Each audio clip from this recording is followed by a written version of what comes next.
मई पर आने का इशारा कर रहा है। एमडी के मुताबिक केरल में 31 मई तक मानसून की दस्तक हो सकती है। मानसून के बारे में ज्यादा जानकारी देने के लिए हमारे साथ हैं आईएमडी के head of climate research and services K S. Usalikar. Mister Usalikar, इस साल मानसून को लेकर स्ट्रॉन्ग अपडेट्स और टाइमली अपडेट्स हमने आईएमडी की तरफ से आते हुए देखे हैं। 31 मई को अब यहाँ पर मानसून आएगा और ये शायद पिछले 5 साल में दूसरी बार ऐसा होगा कि जून के अलावा हम यहाँ पर मई में ही मानसून आता हुआ देखेंगे। जो मॉडल होता है, स्टैटिस्टिकल मॉडल जो मौसम विभाग इसको यूज कर रहा है, इसके अपने कुछ प्लस पॉइंट्स रहते हैं और कुछ लिमिटेशंस भी रहते हैं। तो लिमिटेशन जो है वो +-4 जैसे आपको याद होगा, पिछले साल 8 जून को जो है मानसून केरल पे दस्तक दे गया था और इस बार हमने कहा है कि 31 मई को जो है वो मानसून केरल में दाखिल होने की संभावना बहुत ज्यादा है। मिस्टर उसालीकर, और आईएमडी के मुताबिक इस बार मानसून अबव नॉर्मल रहने की एक्सपेक्टेशन है। 106% एलपीए आपने कहा है इस बार। मौसम विभाग ने पूरे देश के लिए 2024 का जून से सितंबर के मानसून के ऊपर जो सीजनल फोरकास्ट है, लॉन्ग रेंज फोरकास्ट है, इसमें ये कहा है कि पूरे देश में जो है अगर आप देखेंगे तो अबव नॉर्मल से अधिक रेनफॉल रहने की संभावना है। अगर आप आंकड़े में अगर हम बात करेंगे तो जो देश का जो एवरेज रेनफॉल है उसके 106% जो है मानसून रहने की संभावना है। लेकिन ये फर्स्ट स्टेज का फोरकास्ट था, पूर्वानुमान था सीजनल।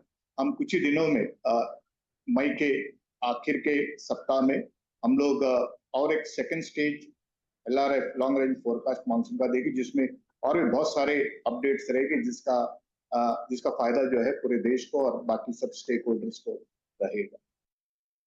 मिस्टर उसालीकर, साथ ही साथ ऑफ कोर्स हम उस अपडेट का इंतजार तो करेंगे ही जो आपने कहा कि मई के महीने में लास्ट वीक में आएगा। आप इंटेंसिटी और स्प्रेड भी तब बताएंगे या फिर एज ऑफ नाउ एक सेंस है कि किस तरह का मानसून रह सकता है, क्योंकि 2023 का मानसून बहुत इरेटिक था और अनइवन था।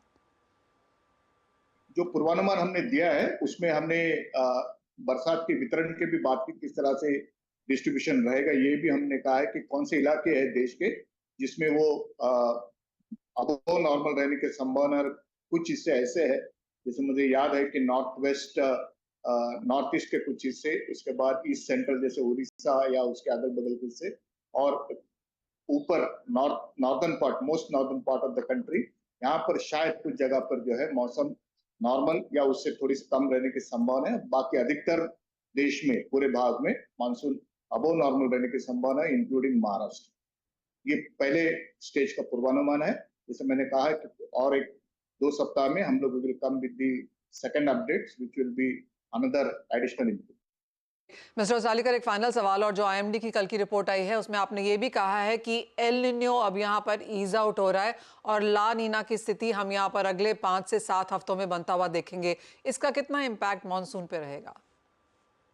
जो पूर्वानुमान मौसम विभाग ने दिया है और जो क्लाइमेट फोरकास्ट भी यही कह रहा है कि ला नीना जो इंडियन मानसून के लिए जो है वो पूरक रहता है, मतलब अनुकूल रहता है, वो जो है उसकी स्थिति मानसून के दौरान बीच में जुलाई के आसपास है, उसके बाद उभरने की संभावना बहुत ज्यादा है। तो उसका फायदा जो है मानसून को होने की संभावना अधिक रहती है। मिस्टर उसालीकर, बहुत शुक्रिया साथ देने के लिए। तो ऑफकोर्स क्लियरली आईएमडी की तरफ से वो लेटेस्ट अनुमान है जो कल यहाँ पर जारी हुआ था, और मिस्टर उसालीकर उसको डिटेल में समझाते हुए कि अच्छे मानसून की एक्सपेक्टेशन है और अच्छे स्प्रेड की भी एक्सपेक्टेशन है, और इस बार मानसून 31 मई को केरला में ऑनसेट दिखा सकता है। 19 मई को ये अंडमान निकोबार और बे ऑफ बंगाल के कई पार्ट्स में आ जाएगा, यानी कि 1 से 2 दिन जल्दी हम इस बार यहाँ पर मानसून की प्रोग्रेस एज ऑफ नाउ होता हुआ देखेंगे। और वो डिटेल चार्ट है आपके सामने कि किस डेट को किस शहर में, किस स्टेट में यहाँ पर मानसून का आगमन रह सकता है। ये ऑफ कोर्स सारे के सारे पूर्वानुमान हैं। अजय, कैसे देखते हैं आप मानसून